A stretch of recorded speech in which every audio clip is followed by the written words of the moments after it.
¿Qué ondas, primos? Primas. Y primes. Welcome to My Primos. My Primos. My Primo podcast. Welcome to the My Primos podcast. My name is Freddie. My name's Kevin Garcia. My name is Elia Maria Madrid. My name is John Avina. This is Chikume, whenever I can make it. My Primos podcast discusses all things fandom and pop culture, From comic books, Movies? To whatever obsession we have this week. but with a Latine Malatine. perspective. Remember, we're all primos, We're all primes. Primas. Primos. no matter what part of the world we're from.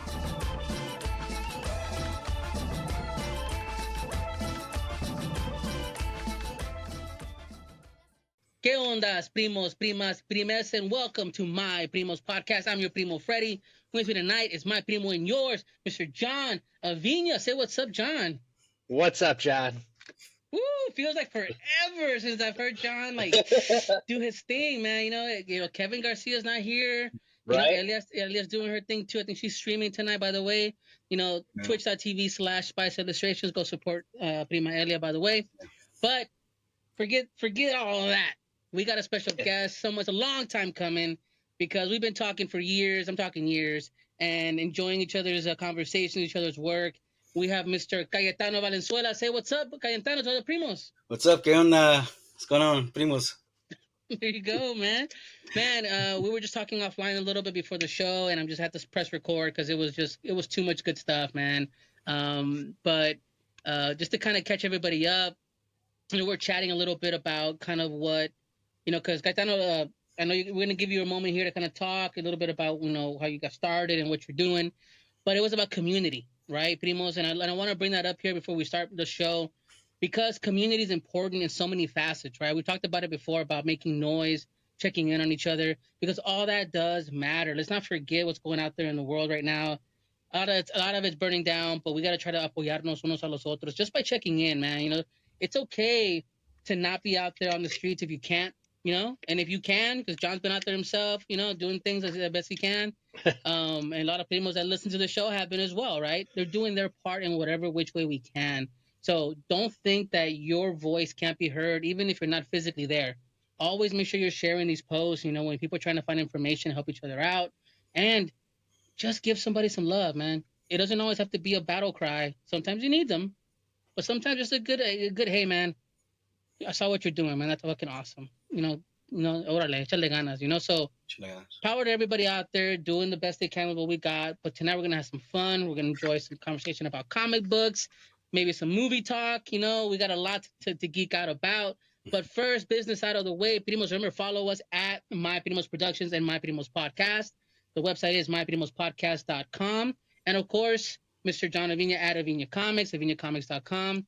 And we are going to talk about, you know, Cayetano, I'm going to give you the space, man. For those that don't know you, because I follow you through your comics at Black Rabbit Comics, because, man, you have a very unique art style that has like these hard black lines that are sharp, but yet like they make you nervous at the same time. They're like exciting.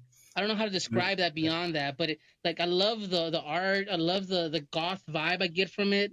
Also like a Miyazaki kind of vibe too. You know, I'm just kind of throwing that out there to give you props. But how about you tell the primos who you are, where you're from, man, and just kind of a little bit about yourself. All right. My name's Cayetano Valenzuela. I do all sorts of art. Comics is my main love that I'm trying to make more work like that. I'm originally from Houston, Texas, born in Houston, Texas, bounced around between Houston and San Antonio when I was younger.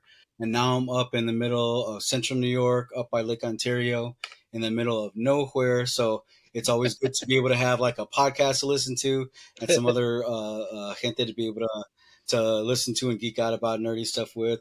And now, you know, I feel like I'm finding more and more community as I'm making work with a community in mind. And that's the sort of work that I've been sort of focused on in all the different facets of my work, my mural work, gallery work, and comic work. And I make posters, t-shirts, all sorts of things like that. And that's sort of like being in the middle of nowhere. I kind of have to have all the irons and all of the fires all at once. So I'm just making, you know, as much work as I can and, you know, paying the bills and just keep on doing it as long as people will have me. Yeah. I mean, it's a trip. John, you know, when we first met up too, you know, I remember we had that whole deal of like, you can't turn off the creation machine, right? Like it's always going, right? I mean, Yeah. It's cool. I saw some of your work, like your coffee or death t-shirt. I was like, Oh that's yeah. cool because when we started doing like the comics, I started shifting to. There you go. I mean, I have coffee like right here too, even though it's late. Like it's 24 hours around here. I love coffee, man. Oh yeah, I need it. But yeah, I checked out your work and stuff too. It's got like to add on to what Freddie said, it reminds me of like Mike Mignola's like kind of like shape and shading. I really Right like on. that, and Mignola's like my favorite. So I was like, oh, Hey, same here. I love Magnolia so much. I got to meet him. He was at Mocha a couple years ago, and I was just like, oh my gosh! Like, and he had originals that he was selling, and as soon as they sold out, he was gone. And it was like he was there for really? maybe 3 hours, maybe, and he was like signing things, and then sold all the originals. He's like, all right, peace out, I'm going.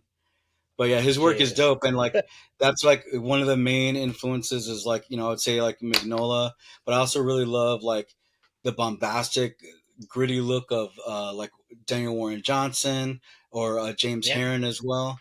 But I also really love the clarity of like a Chris Samney or Alex Toth, like just like real clean, clear images.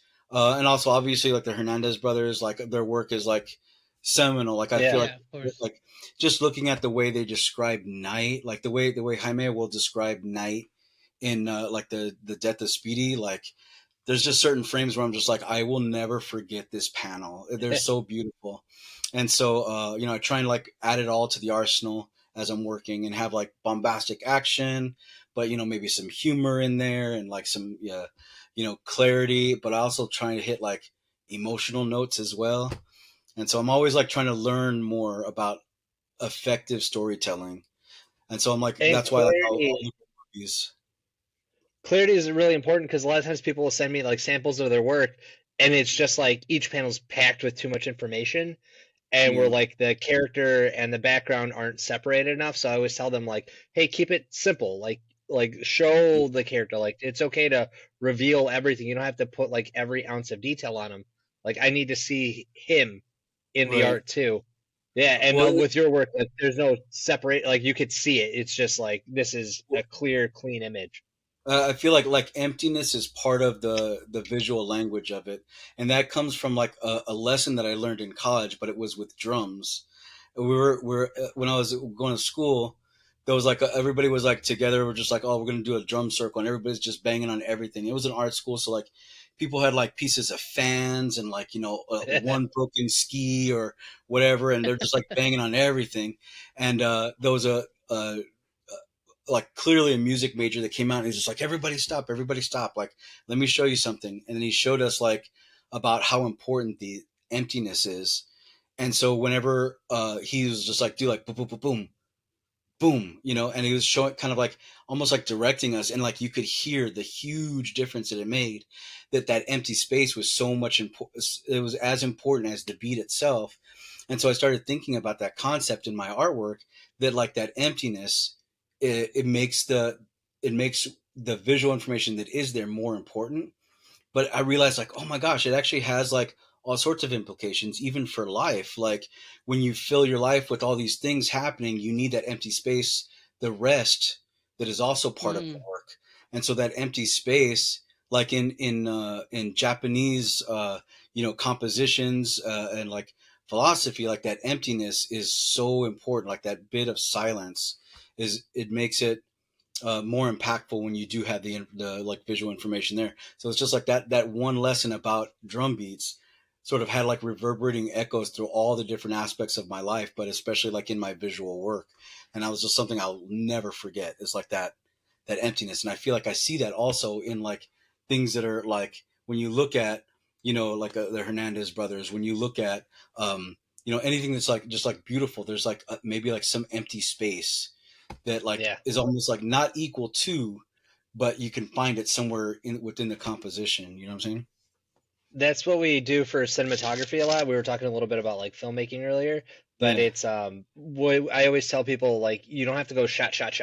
Like let a scene breathe. Like I always tell people, like do like an extra 30 seconds at the beginning and end of a clip. Like just let it roll out, so that way you have the room to let the whole clip breathe, and you're not like 30 seconds, because then it gets so jumbled it gets messed up. Right. But yeah, it's a really like cool point to put out to like let stuff kind of like breathe and fester, because I'm real bad at that.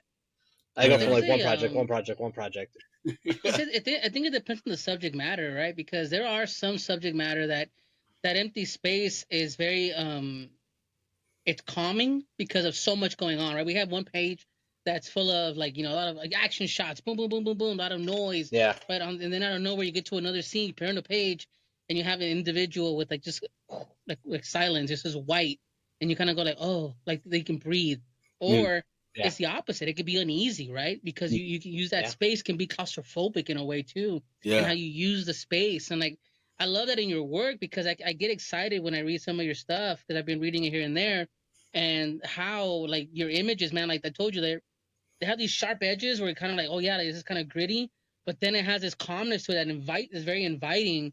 Not to mention the writing's good, by the way. Oh Don't just man, give thank you. yourself Because don't like give yourself short on like the writing. I love it, but I do feel as I feel like I'm really learning the medium of comics as I'm doing it, and that's how I've done everything in my life. It's just like I don't know how to do it, I'm gonna do it anyway, and I'm gonna learn on the job. You know what I mean? Well, let's talk about one comic in particular, right? I mean, because you have a couple of things that you've sent me as a gift, which I appreciate. I was digging. I was talking about this one, Twilight House. Yeah. By the way, I mean, this is some amazing work. We have some PDFs too. We'll share on screen, but pretty much you can check out some of the line work here, some of those blacks. Let's see this stuff. I mean, it's gorgeous stuff. And then we talk about the empty spaces, like not to give much away, but there's not necessarily empty spaces. But look at that top panel there. I mean, that says a lot without having to have so much in there. I love the shadowish of the trees. Like this stuff is great.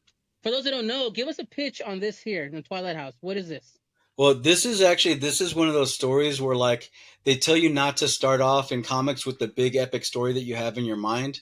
And this one I actually like in high school. So like, you know, it's working on, 30 years when I was like came up with this concept of it's a dream portal fantasy, if that makes sense. And so like my character is kind of going in and out of the dream world, and there's these portals that lead there. And it is the character Cathead, and it's meant to be generic.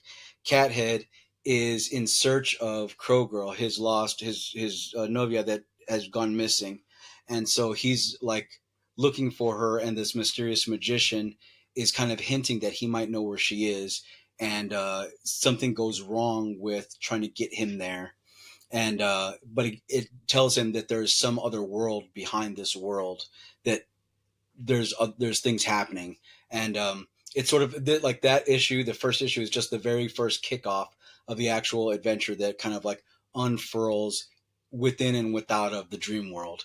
And there's missing children, and there's map makers and portal closers that are owl angel creatures, things like that. And so it's a fantasy, like, but it's wound around like this real concrete world that we're in now, but it's heavy fantasy. Yeah, Oh, that's so It's good, really man. cool. It's really cool. Yeah, I hate when people try to say like don't start too big. I think start big, right? Like if you're gonna tell one story, tell your big story, and then you're gonna find that you got a million other stories in you.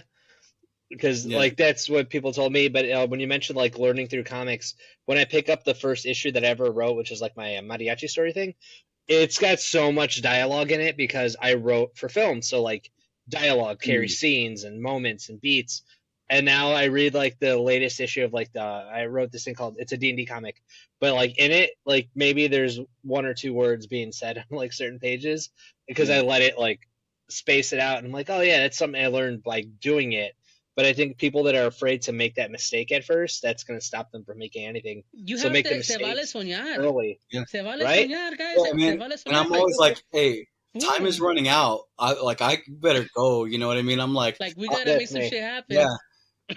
So I'm like, I always feel like I'm gonna race against time to get all the stories inside my head out onto the page and like into the world before I go. So that's like that's me my. Up.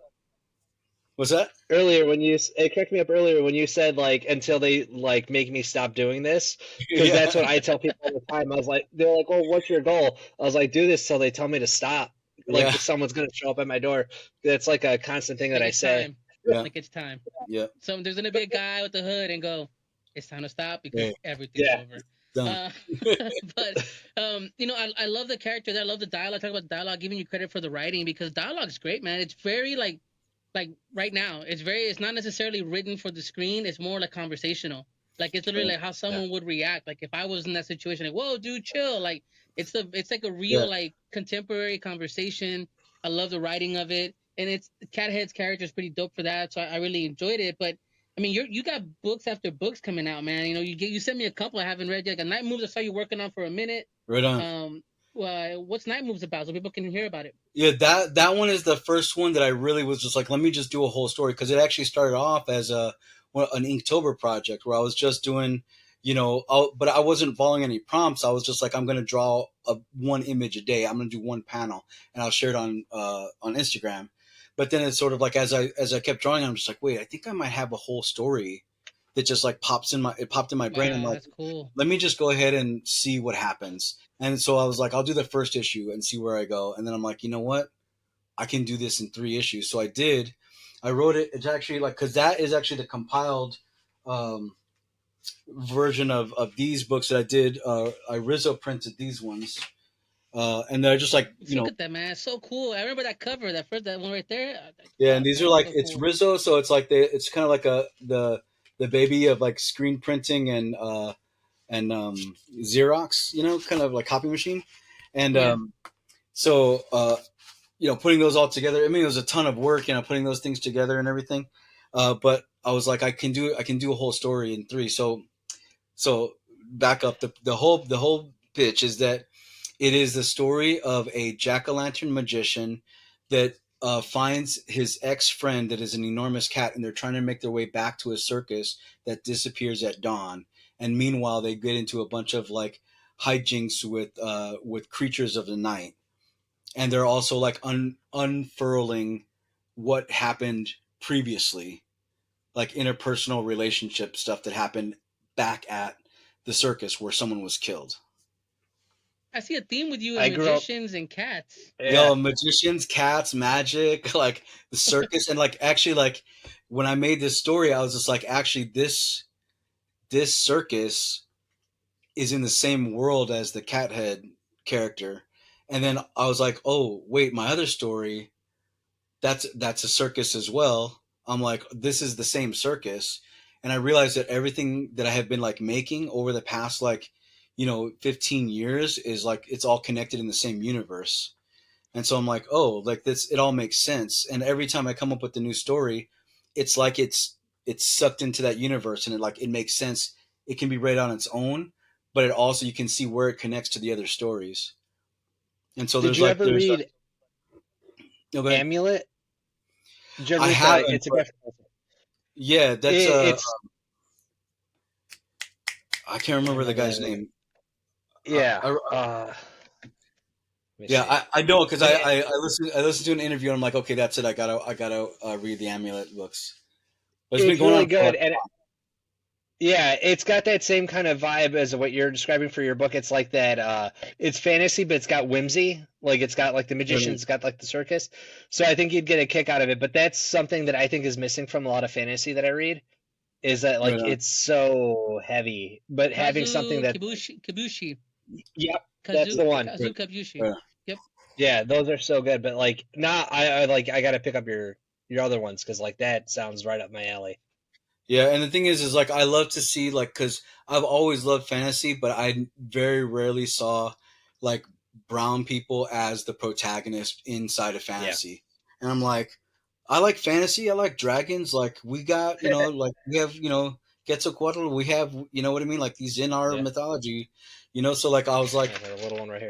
Like I want to see, I want to see like brown people in fantasy, and I want it to be not Eurocentric.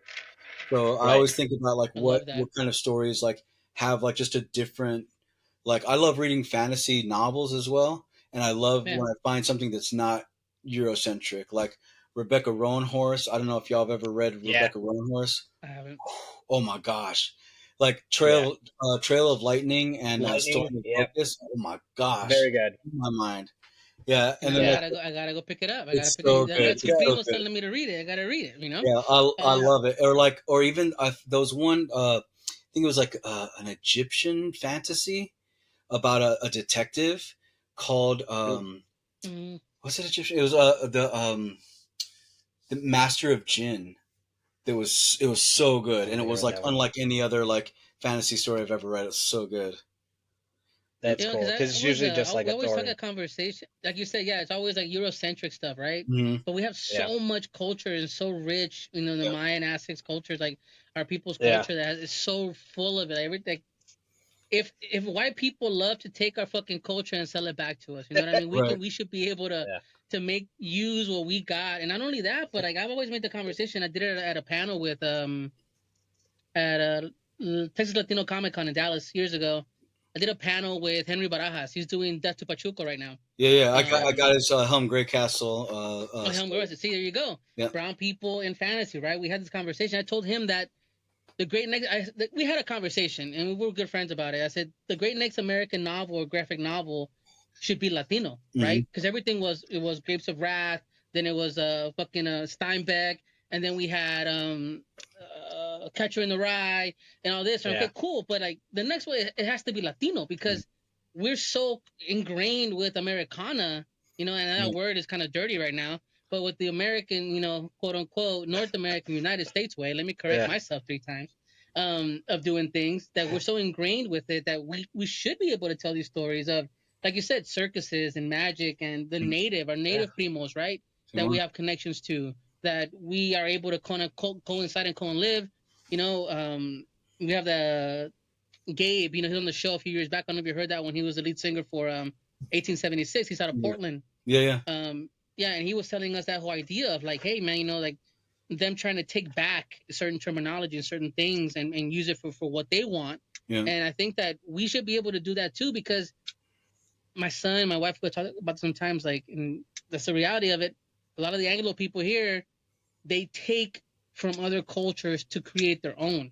So Yeah. everything that we enjoy about, like, you know, hey, this is a tradition out here. Like, really, it came from somebody else, and a lot of it comes from us. Yeah. So I think that we should be able to tell stories like this, ingrained in that, and it doesn't belong to them because it's funny. The last week's recording, a week before last, excuse me, was Patrick Lugal.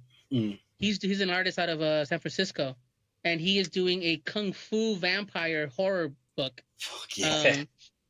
Fuck yeah! Wild. Trust me, it's good. It's called Undead Killer. Oh my god, where is it? Because I literally had to do a Kickstarter for it. Where is it? Because I want to give it justice. It's perfect. I was like, yes. It's an undead kung fu ghost killer. Okay. Yeah. So as of this recording, it should be live already on Kickstarter. It's out there doing its thing. But for you guys here, I would just, for conversation's sake, yeah, it's Undead Kung Fu Ghost Killer. And Patrick Lugal, not to give away too much, but you should have heard the podcast already when it comes out. We give it a chance. It comes out this week. He worked for martial art for Kung Fu magazine. So he did a lot of the comics were like, oh, this is how you do a kata. This is how you do that. Like he did those comics in the back of the magazine. And he himself grew up in New York with, you know, the Latino culture and the Black culture were adopting martial arts because there was a connection to something that they can hold on to because their culture had been robbed. But then you walk into this martial arts culture that's thousands of years old, that they can latch onto it and they feel accepted because it's something solid they can hold on to. And he's telling these stories, even though he's not of Chinese descent, he's telling a kung fu story using the terminology, using the verbiage, understanding it. So why can't we tell these stories when we're so ingrained with them? You know what I mean? That's why I dig that. John, you write horror, you write tons of great stuff that's not necessarily considered Latino. Americana. That's one of my favorite fucking books you wrote, man. Right on. Yeah. It's tough. So what I end up doing is I just kind of shoehorn what I feel the reality of it. Like Americana is written about my town, Lamont, and I just found out, like, I don't want to get political, but it's the town that Turning Point USA was founded in. The Charlie Kirk organization was founded here. And I didn't know that till after the book came out. So, like, all the stuff I was writing about, like, this deep-seated racism and, like, hidden propaganda stuff that is all over this place. I was like, oh, I was right. I was like, that's cool. Yeah. I was like, every Yeah. once in a while, like history You're catches okay, up I to was what right. I'm writing. Yeah, because It's some there's a shit, mural man. in our town right now, and it's from 1938, and it was 11 workers were killed because the state sent in the National Guard to break up a labor dispute. 13 people were killed. There's a mural dedicated to them that they're going to take down because they want to put up Charlie Kirk. So I got a lot of Oh, A dude. lot to unpack So- on that one. Damn. So guess what's going into the comic now? So like now I got like this whole subset of stuff that I can write. So I told the artist, I was like, pause where we're at because I can rewrite this part of the story because I got to get it out right now because like I got a lot of feelings in it. So we're doing that. We're working on it. But like my book Lucha Forever. So I do like a wrestling book. It's like a dad who wants to be an actor, but in it, I talk a little bit about like that lie that they told us all in like middle school, where they're like, "Oh, the Aztecs thought that like Cortez was Quetzalcoatl come A back," god. Yeah. and right, they all believed it. And like up until I got like older and realized like, oh, that's not true. So I wrote about that in the book where they find this hero, and then everyone thinks he's a god, and then the chief is just like, "I know you're not." He's like, "But I need something to rally the morale." He's like, "So I'm going to say that they are, but you and I both know you're just a guy." So it was like I get to The unpack that reality is and the then show motherfucker other almost drowned in people. a puddle and almost starved to death if it wasn't for the Aztecs, you know? Oh, Anyways, I 100%. digress. Yeah. Yeah, well, I mean, I think that's because there's a whole bunch of like systematic preemptive erasure of like our Right. indigenous culture through like mainstream American media. Like it's just what it is. It's like it's trying Yeah. to like be like, oh, you never existed, or the way that you existed was like you were monsters and like bloodthirsty and all that, And it's like so. I feel like for me, like I've been like going back and like relearning and trying to like finding these books and stuff that I'm like, oh my gosh, like here's like more like this is something that like or I never even knew this information that's like really important to like my ancestry and to like know like the wisdom of the antepasados, and there was I met this guy recently who's like part of a danzante group from New York, and I met him like in this weird way up in like up near Canada, and then he moved to Syracuse because I was and it was just like, and so he was like, oh, like this here, learn about Cuauhtemoc and learn about the calendar, actually learn about the calendar and like learn about like what the sunstone means and stuff like that. And I'm like, this information, and I've been It's up so there. fucking cool, right? Like It's you so trip out cool. or you're like, There's oh, it's so much cool so fucking information, cool. and like I love It's codes there. and symbols, and it's like it's all codes and symbols, and I'm just like, oh, there's so much information embedded in just like the Olin, just the symbol of movement at the center of the calendar. There's so much information packed into it that it's mind blowing. And so like trying to like relearn the things that were like denied us by teaching, this is American culture. This is our history, with the like that systematic erasure of like indigeneity, like all throughout history, Yeah. and Yeah, especially and like a lot in of times textbooks. there's a lot of like emasculinity in it too, where like I was reading like older Blue Beetle, and it's like it's supposed to be Jaime's rise to power, like rise to becoming a hero, and the entire time it's every other white hero saving him, and then saying, "Well, this is what you did wrong." So it's not like he messed up and learned from his mistake. It was he messed up, and then Superman, Batman, Peacemaker shows up and shows him how to do the right thing. And I was like, oh, when I was like 13 and read this, I thought this was awesome because I was 13 living in a white town. I was like, now I'm an adult, and I'm like, oh, this is No, man, we not gotta great. give ourselves more credit than that. You know what I mean? That's the thing that I love Yeah. about how we talk about showing ourselves, right? Representation matters for that reason. Because when you look at Yeah. kids coming up and they see, oh shit, like, this character, this brown guy right here has it going on. He called him out on this shit. No sé de like he knows what he's talking Yeah. about. He's not just a hired hand. He's not just Tonto. You know what I mean? He's doing something. We like it's what I love about what you're creating and what John creates and we're all have our hands on. Ella's creating a magical girl that's brown.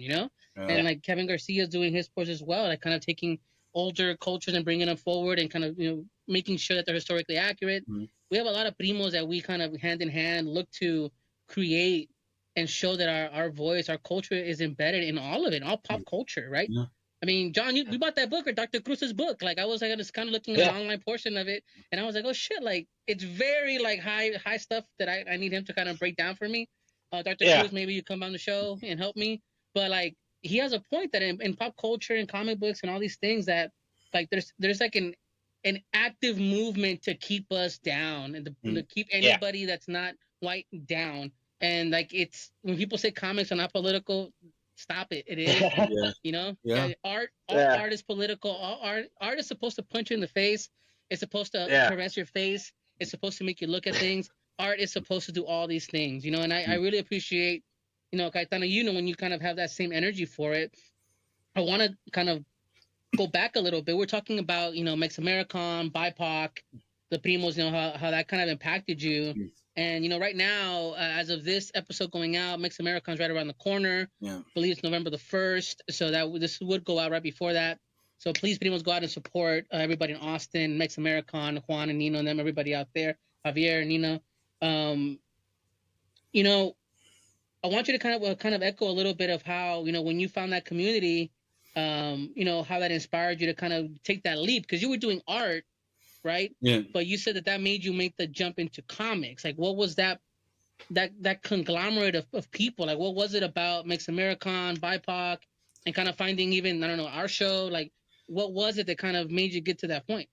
Well, I think it boiled down to like the idea of expanding the narrative, and that to me was like it was revelatory in my mind to expand the narrative of the Latinidad, and that was something that Fede said, and I was just like, oh yeah, like so because I always thought that like what the stories that I had in my head, like I'm like, there's no audience for this, like it's not like a superhero, it wouldn't be for like a white audience necessarily, but like I want to tell these stories of magic, and I'm like, is there even anybody out there that would want these stories? And so whenever the idea of like just using story as a vehicle to expand the narrative of like what it means to be like for me to for being Chicano, because I'm not like like Chicanismo is not monolithic. It's not one way to be Chicano. We all have these different experiences, but there is like, there's an experience of being, brown in America, and it's, there's an experience that is not the same as, mainstream white America. So I was just like, whenever I came across the Mex American and like all, because it was after that I was like, oh, I was finding all kinds of stuff, other creators and things. I'm like, oh my gosh, there's people here. It's like I opened up a door and I was just like, oh shit, the party's in here. There's I had where no it's I at. didn't even know there was a party. Like I didn't know, I had no idea. So I opened up the door and I'm just like, oh my gosh, this is amazing. I'm like, that's it. Like if I can make one of these people happy, I'll be happy. That my story found a home somewhere, because I wanted to make I want to make what I want to make, and so I'm gonna make it no matter what. But if it finds a place where someone catches it and they're just like, oh, like I see myself in this, then they will have had something that I wish that I had when I was growing up. Do you know what I'm saying?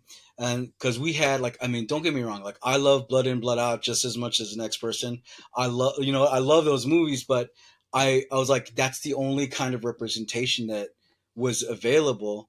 And so like I always say, like, as I grow older and I have my kids and like they're seeing more representation of brown people like in cinema, in cartoons and stuff like that, it makes me so happy, because it's like I wish that I had this. Like even like say like a movie like Coco. When Coco came out, I was like, the best part of that movie had nothing to do with what's on the screen.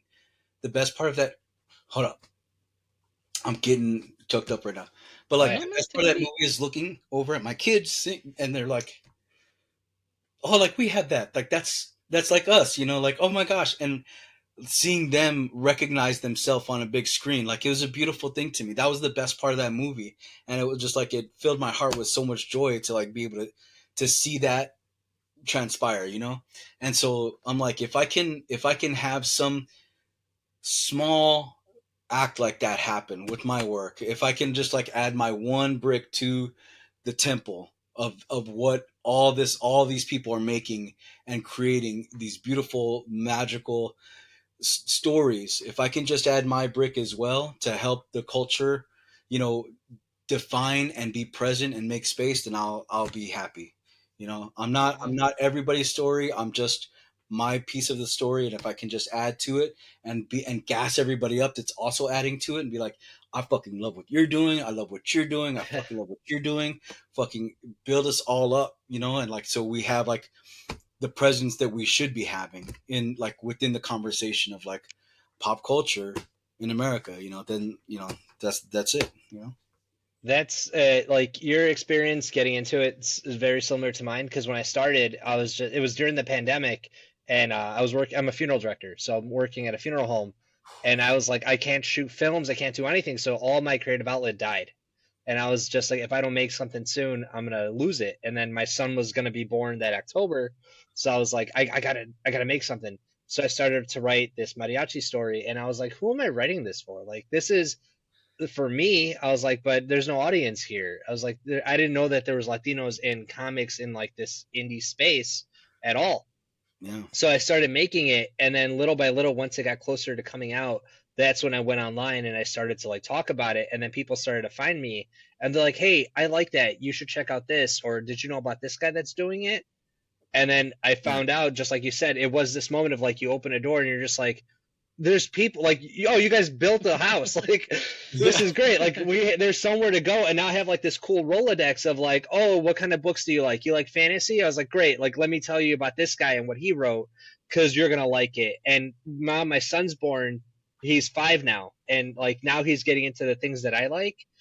And it's fun because like now he's getting into Speed Racer. And I remember being a kid and thinking Speed Racer was so Latino because it was the only thing my uncles liked that I had.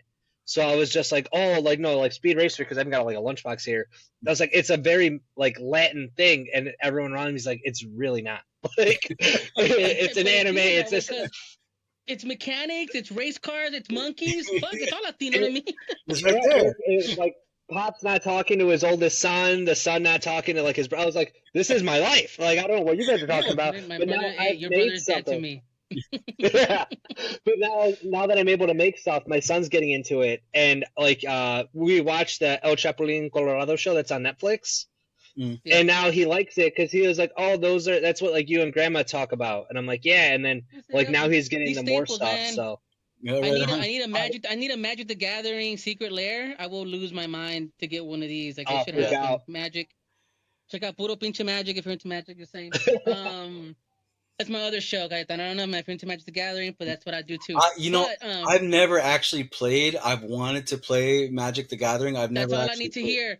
We're gonna get you We're playing. gonna get you in it. I will send you some shit. Right on. I'm sure John has some stuff, and I have pre-cons that I can send you. Yeah, we'll teach. We'll get you in. It's fun. Yeah, it'll be fun. It's fun. Because it seems cool. Like I've played D&D. You know before. what I want? This is nice. This is hand in hand, John. You know what I want, John? This is kind of like cheating because I want Cayetano to do an altar for me. I'm sure because it would look so dope because the artwork you do.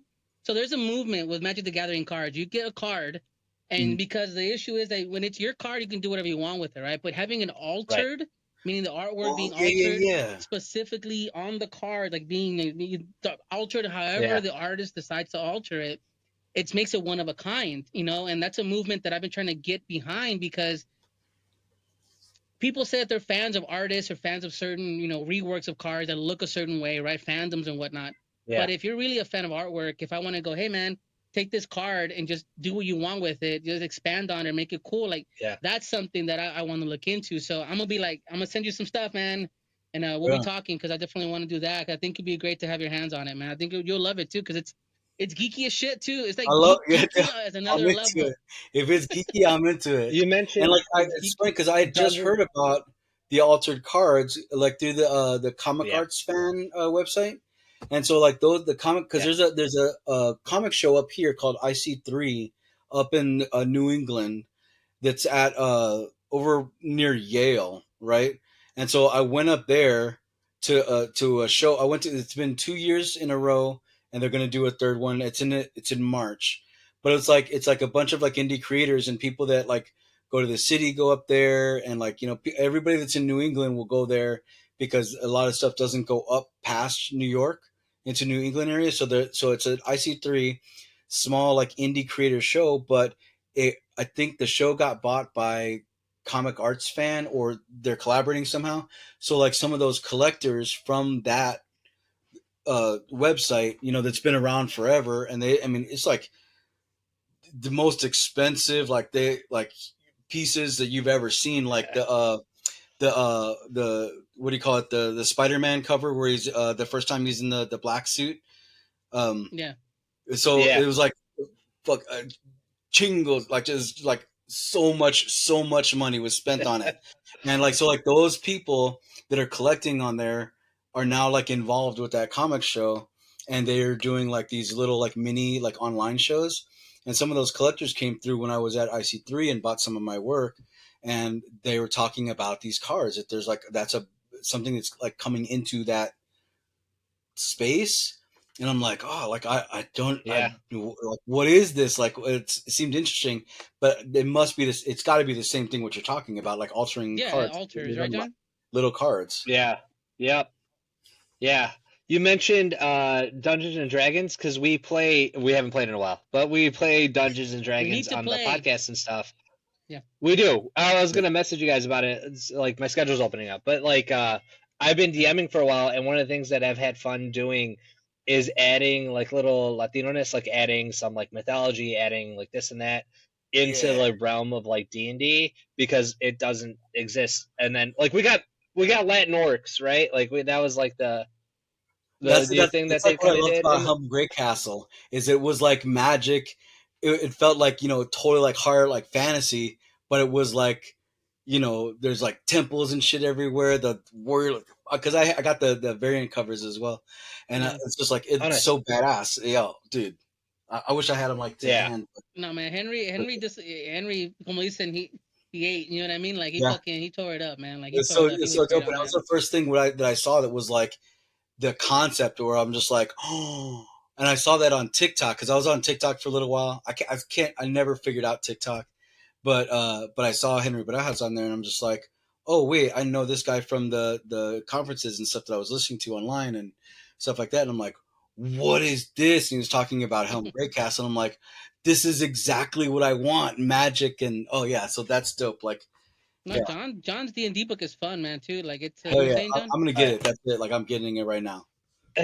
It comes with a one-shot D&D adventure too. Like it's fun because I wrote it so that because I was like, people aren't going to buy it because they don't know how to play.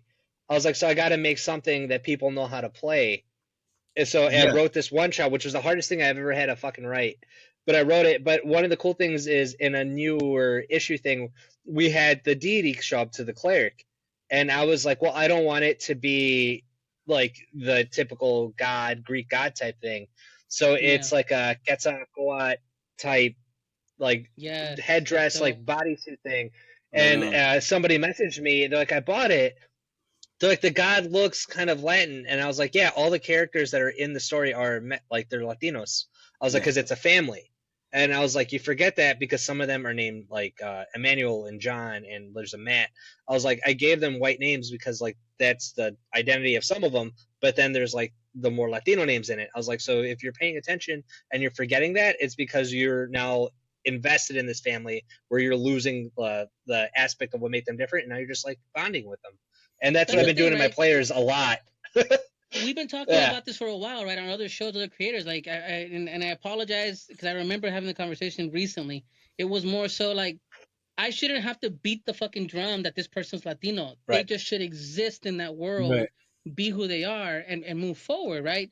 But sadly, we have to. We have to beat the drum. We have to ring the bells and go, hey, yeah, check it out. Like, yeah, like, we don't want to pander. We also don't want to kind of ignore who they are and what they are. We don't want them to just kind of like you said yourself, assimilate and erase, right? It's a matter of kind of like, hey, we're still here. We're part of the narrative, right? We still have to be ourselves and have our culture to be included in the broad array of characters, to be included as equals. Yeah. And like, I was just talking earlier with my eldest. I was just like, would it be cool to like, create a stat block for like a Jaguar warrior to be able to play, because it'd just be fun. It would just be fun to play. I mean, look, man. Whenever we decide to do our D&D again, John, like that was the point. Like we're gonna break this out. and have some fun with that and invite people on. Trust me, it'll be a blast. We'll keep you in mind, Cayetano, for sure, for sure. Oh, right on. Yeah, that'd be You know, fun. it'll be fun. Bring them on. It'll be fun. Just build Yeah. a character. We have fun. We make it happen. Yeah, I mean, Um, I you love know, it. Like I've been like wanting to play more and more. Like I do homebrew with my kids. Like every once in a while, I'll oh, just like perfect. start rolling dice That's and my yeah. that's my dream. I already told my wife. I was like, as soon as my kid's old enough to like pay it, because he's 5, so he's not paying attention to anything. I was like, but the moment I can get him to like settle down, I was like, it's on. Like I'm Yeah. gonna run a game for him and his buddies. Like I'm super excited about doing that. Like that's one of the main things. Like I'm gonna pass that down to him. Right on. My kid plays Magic with me barely now. Now he's into it because he's spending his own money. Like he's actually spending the money to buy like high dollar cards. And now he's into it. Beforehand, there's a block there, and I don't know how old is your eldest. I don't know. Mine's 16. 16. Yep. So there's a point where like they kind of put up with you. Yeah. They kind of do their own thing, and then slowly come back down to where like, okay, I'll toss you a bone, Dad. You know what I mean? Right on. So Yeah. I'm at that toss me a bone with my kid right now. Yeah. But like the point is that we want these stories out there. We want to have the opportunity for our kids, or like you said, Gaetano, put it so beautifully, is being part of that structure, that house we're building, right? Like like when John came on board too, like it opened up doors. Like, hey, you know what? There's more people out there that want these stories, and like to join the Primos here and just the community. And you wrote me a note, man, and I want to read this to the Primos because I was real nice, and I really want to give you credit for that.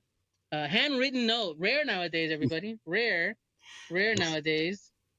It's all AI reading stuff to me now, Siri's voice. But here goes. It says, "Hey, my primos, here is some comics for y'all. I just wanted to say how much I love the show. Being way up here in central New York, it's nice to turn on MPP and hear y'all talking about all the same shit I'm into: comics, pop culture, and la cultura in general. The world is on fire, and my heart breaks for everything that is ravaging our comunidad. But it's so nice to have the pod as both a portion of the voices that are expanding the narrative and also a much welcome escape. Muchísimas gracias, Cayetano Black Rabbit." That's a kind words, man, because and it's great. That's what we want to do, right? We always talked about, and I appreciate you because you've been chatting with us and sharing our stuff too for a long time. One of my favorite things is the comic you did based on the Edgar haircut you did. Oh yeah. He did a fun. I'll post it here in the editor. The editor will post it for us. But it was a fun little comic, and I was like, oh shit, cool. And like kind of it made me feel like someone's out there listening. It's not just me and Primos playing radio. And thankfully, because the reach we have had, the connections we've been able to make, the relationship with the comunidad, and seeing how you said yourself, there's something that feels great when someone like yourself or or someone else reaches out and comes in, hey dude, I love what you guys are doing. And I've said it a million times, it's okay to be a fan, it's okay to support, apoyar, but it also inspires you to do something like I talked about earlier. Right? You can get inspired to tell your story, be inspired to tell your adventure. We've all had them. We've all had a fucking crazy weekend with your cousins that you swear fucking happened, but no one's gonna believe you. Write it down. Yeah. Write that shit down, and you never know what can happen with it. But it's your story, okay? Like it can't just be a bunch of white guys in The Hangover. There's plenty of guys that go to TJ and get fucked up too. They're Latino that have some stories to tell. All right. I have some stories that involve like a. Anyway, I'll leave it at that. Mejor. Just save face. Save face. The editor is my son, so I gotta maybe kind of like that, bajarle un poquito. But Gaetano, before we kind of wind down here to close out the visit, and then please feel free to come back, man. I would love to chat with you some more. One thing I want to ask, and that's a lot of the creators we have on here, because people do listen to the show that are creators themselves, right? And a lot of the times that people want to hear, man, what's his process? Like, what gets him up in the morning and goes, oh shit, like that's the thing I'm gonna work on today. Or hey, I heard this one song, fuck it made me think of this. Like for you, whenever you get into that rut of like, man, you know what, I'm kind of like down right now, and that you get that spark, like what gives you that spark to start creating? Like what is that for you? Well, I think like I'm always thinking of stories, so I think it really is a little bit. It's a little bit of like fear that pushes me forward of like not getting out my stories before I go, but also like exuberance for like, oh my gosh, like I want to, like I don't want to just tell any story. I want to tell this. I get excited about a story, and the more I think about it and organize the story, I'm just like, oh my gosh, it's like coming together like almost on its own. And I just like, I feel like that is like, it'll get me up. But then once I start getting stuff on paper, even if it's just like thumbnails, then I can be like, okay, not only like I'm ready to go and kick some ass and like, do this work, but once I have enough to start organizing it, so that I can be like, okay, this story is going to be about this long. So if I say like, I'll use this time to make this amount of work, and then like, do penciling, inking, and then, lettering, and, if there's color, I'll do color. So once I can have it organized to be like, and picture the end, the end product, I feel like that's the thing where I'm like, oh, it kind of clicks into place, where I'm like, I think like you got to have a destination. You got to know where you're going. And like I've been making artwork as my full time for many, many years. So like, I'm like, I don't have to like sit and figure out how to be inspired. It's already part of my everyday process. Right. So I'm always working. My brain is always going with stories, or like if I'm driving, I'll be drawing in my head so that when I get home, I can just bang, bang, bang, bang, bang, or, working out, a grant proposal or something like that. So like, I'm always like on that tip, and I think like the harder you grind at that stuff, like for like over time, the easier it becomes to just sit down in the morning and just immediately begin. But if you have a destination, it just makes it that much easier. And like having like, you can get into the flow state at that point, and like once you're just like, you're letting your, there's no interruptions, you can just like get into a groove and start going. It's like it's almost like a you open up the spout and all the water is You just just pouring can't stop through. from falling out. Like it Yeah, just keeps coming out of you. it just keeps going. Yeah, but I mean, And there's a million little like ways that I know how to continue to work even through the ruts. So like if I'm having a rut with one project, I'll set it aside and start working on something that's a different media. So like if I'm like working on or writing a story for a book or something like that, and I'm getting a rut, I'm just like, well, I can see, I recognize it, and the sooner I recognize that it's a rut, then I'm like, okay, let me switch gears, and I'm gonna see about working on this different type of work, a painting or a illustration or a sketch or something like that. And then once I get that kind of like, I'm like, okay, well, this is working great. And I bring that to like as far as I can, and then I'll be like, all right, let me check this thing out, the first project out, and something might have clicked. But I always like time away from a project and then going back to it, because that little, it's like that break, that empty silence. that silence. Yeah, That silence. when you go, you leave it alone for a little bit, but you're going to come back to it. So I think like having a destination, having a discipline to work all the time, like work like a normal schedule of work. You got to have that discipline, and I think like you have to build in that, like both like the fire and hunger for it to keep on chasing it. And if you like, you just got to build in that engine for the hunger of it, but also know in the same way that rest is part of the work. It's one of the hardest lessons I learned, because I burned out real bad a couple years ago.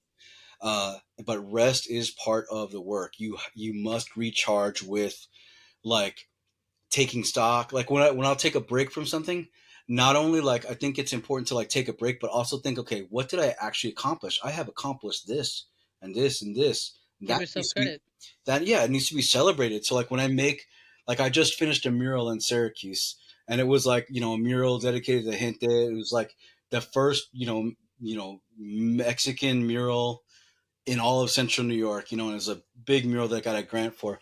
And when it was done, I was just like, when I'm done, I'm getting birria tacos from this spot, and I'm gonna. It's just like one simple little Yeah. like, I'm gonna just go wild, and I'm gonna get and get some birria tacos, and I'm gonna sit and just be like, I did a good job, I did a good thing, and just like knowing that at the end of every project, there's a little bit of reward, even if it's something little. I feel like it helps me just to get the project to the finish line. And the finish line is really important, is getting something shipped and getting it done. and Yeah. it's better than just like having a cool idea and it just stays a cool idea. It needs to. Yeah. You got to put that pen to paper and get it to Gotta the make it happen. finish line. And Yeah, all the young, There's just young artists, Sorry. I feel need to hear that. Get it to the finish line. there's a Guillermo del Toro quote where he was like, "No one's gonna find your film made and edited under your bed. Like you got to go shoot it." Yeah. And I was just like, yeah, when I started, that was like my kind of, all right, like just go make it. And it's important what you said about burnout because like I'm coming out of it right now, but like I started in 2020 and then I went through till like May of this year, and then John, it how was a many wall. books have you written and printed and shipped? I think we just ordered another one right now, so 60-ish. 60. God 60. Yeah. See that? damn. Yep, Holy 60. God 60 damn. books. But I never took a break. I never stopped. Like even on vacation, it's me sitting there. Like there's footage of me at like Disney, my kid in my arm, and I'm like approving art in line waiting. And my wife was like, "Yeah, no That's wonder fucked up. why you couldn't like breathe in May, dude. Like you work too much." Because I'm a wedding photographer. I have a funeral director. Like I do a lot of stuff. Yeah. So I was just like, yeah. And then the whole time I'm telling other people like, "Hey, man, you got to take a break once in a while. You got to take a break." And I'm like approving things or doing stuff. So I didn't make anything for a while. Now that I'm coming out of it, I'm just like, but look at what you did make. And like now it's time to finish some of these books, put some away, and then move on to the next thing, which is like my thing now. But it's really cool to hear another creator say these things because like I can tell it to everybody and then just ignore it. But when I hear from someone else, I'm like, he's right. Like, you should have done that earlier. He's right. You know he's right. Yeah. But it's the thing you got to hear, right? Hey, remember, it's okay to check in on each other, man. You got to kind of go like, hey, like, let's take a step back. You know what, man, John? Are you? And he knows it. I'm good about it. Yeah. John. Yeah. You good? You're in my mind. What's going on? He's like, yeah, man, just stressed out. Okay, cool. I'll check in all the primos. If you know, like, you fucked up because you gave me your cell phone number. Because if you give me your number, I'm gonna fucking text you. But that's the thing, man. You gotta check in on each other, right? You know, like, don't think that because we draw cartoons for a living or write stories. You know, like it's just easy and fucking it's playtime. You know, like like some of the toughest stuff. It looks easy, you know. It's like it's tough. It's fun. I write. I love writing, and I hope to get something out here soon. But I'm in the same vein, right? You know, like I love creating a space. I can talk for days, right? And I made this thing happen. I made the podcast happen. I made this group happen because of the fact that I said, you know what, I gotta do something, right? In some kind of space. You know, if I couldn't draw, if I couldn't get a story put out there, you're gonna hear me one way or another. And I'm happy that I'm able to use my voice, my medium in a way where we can have these conversations. We can support each other. You know, one thing I wanted to chat on, man, we didn't talk about it, you know, and I'm not brushing you off by any means. Trust me. I know it's like, you know, damn near 10 o'clock over there where you're at, but you have a new book coming out that you're working on, right? Are you ready to talk about it a little bit? Yeah, like I'm so excited for it, and I'm like, it's so close to being done, but it's going to be clocking at about 100 pages, graphic novel coming out through Field Mouse Press. And what it is a series of vignettes based on stories that I heard growing up, and I would call it a Chicano folk horror book. Ooh. And so it's sort of like stories that you might have heard before, but it's not. It's like a different story, like from the side. I don't know how else to describe it, but like the story of like La Llorona, but it's not just the classic story. It's like where this abuelita like has like seen La Llorona with her own eyes, and she tells the story of how it happened with her and her friend when she was little. Or like there's the story like in Texas, like there's a story of the devil in the dance hall, which like supposedly happened in San Antonio at El Camaroncito. And I'm telling that like that story happens within the vignette of the little story, but it's like other characters, like side characters from that story. Well, and then like just like some other within that folklore, there's other stories you're telling within that folklore. Right. That tall tale, not that. I mean, that's interesting cool. Because you're like, it's like the nuance, right? Like the nuance of it gets kind of highlighted as opposed to kind of just being background. Yeah, and I wanted to be able to, because I just have like stories are like constantly like falling, like it's almost like I feel like I have too many So I had to like, I wanted to tell a lot of stories in one book. And so when I pitched it, I was just like, I've got 4 short stories, but they will be connected together. And the last story will be what connects all of the stories together. And it's all basically about community and storytelling within the community. So there's the character named Cabro, which is like this boy that wears a goat mask, and he's going around to different he's going to see his tios, he's going to see his sisters, and he's talking to his abuelita, and then they're going into the market to get some flowers to get ready to make an ofrenda, and while that's happening, stories are being told by each character. And then like in the last story, there's a whole bunch of stories that kind of like all spew out about the community and the people in the community, but sort of it's very it like there's mystical storytelling woven all throughout in the same way. Like I conceived of this story when I was back home at my tia's house. They were having a big party, and I was listening to everybody telling stories. And this was like, it was like 2 o'clock in the morning, and everybody was just kicking back, and like there's music playing, playing from a big stereo, and everybody's telling stories. And I realized like all the stories that are being told are like ghost stories, story about the devil, stories about, some crazy shit that happened, whatever. And I'm like, it's all the stories were like magic was woven in, it is like woven into the culture in a way that it's not where I'm at up here in central New York. Because like I'll go to like my wife's family who's from up here, and it's different types of storytelling. It's like very like concrete, and like be funny stories as well, but it wasn't like life and death weren't sort of merged together in the way that my family was telling these stories. You know what I mean? So like I wanted that feeling, that magical Dude, you got storytelling. me sold. Like Yeah. I'm there. You Yeah, had me I'm at Goat in. Boy and for ofrendas. Yeah. Like I'm there. Like what is this called, and when could we possibly expect it? It's going to be coming out next year. I think I don't know exactly the date it's coming out, but I know it's going to be like available summer or fall. But it's like it's finishing up now. It's called Sure. right now. It's called The Ghost. I wasn't sure if I was going to change the title, but I think I might just stick with just The Ghost. And it's like I said, it's basically 4 short stories interwoven together. Then it's all going to be You said Field Mouse Press. You said. Field Mouse Press, yeah. And Okay, cool, they're cool. So we'll small, keep an eye out for that. yeah. Go ahead. That's really Just cool. they're a small indie press, and it's like I think like two or three guys, and they all live in different parts of the country, and they'll do like they'll do a Kickstarter for it, but they handle all the publishing and stuff like that. And No, cool. Hey, I'm excited because I know you wanted to chat about it, and really I forgot because we're all, this has been a it's fun conversation, man. And I it's know like we'll Yeah. never this, forget I'm that. like it's the most proud I've ever been of any story so far, and like Oh, wow. I just Dude. like I'm making pages, and I'm like, oh man, that was a good page. That was a Because good looking at your page. current work, man, and past work, and not only your comics but your other artwork as well. Which of course, check out Black Rabbit Comics. Cayetano, do you have a website where people can come find you, find your other work too? Yeah, the website is just theblackrabbitstudio.com. And there's like, Okay. it's mainly like posters. I also I'm a sign painter.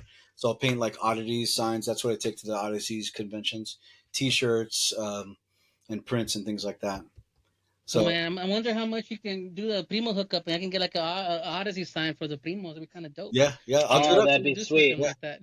That'd yeah, be I'll do it fucking up. cool, man. I'm just saying, Yeah. I'm not saying que somos familia, pues somos familia. You know what I mean?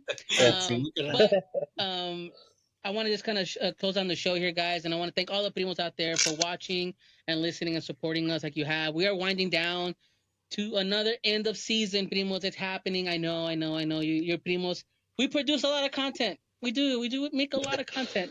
John, Elia, Kevin, and myself, and of course, we do our best to make sure that we give you our best. And I'm happy that we've been able to keep doing this and really be that place. As John even said a long time ago, even before he joined the cast, that like I love to hear people say, "Hey, if you want to promote your book, you gotta hit up Los Primos. Los Primos are really gonna put that in front of you and get you out there." Right. Because I've always given everybody the respect and the space because I know what it's like going to a table and getting shunned or closed out of a room and saying, "No, sorry, it's not for you."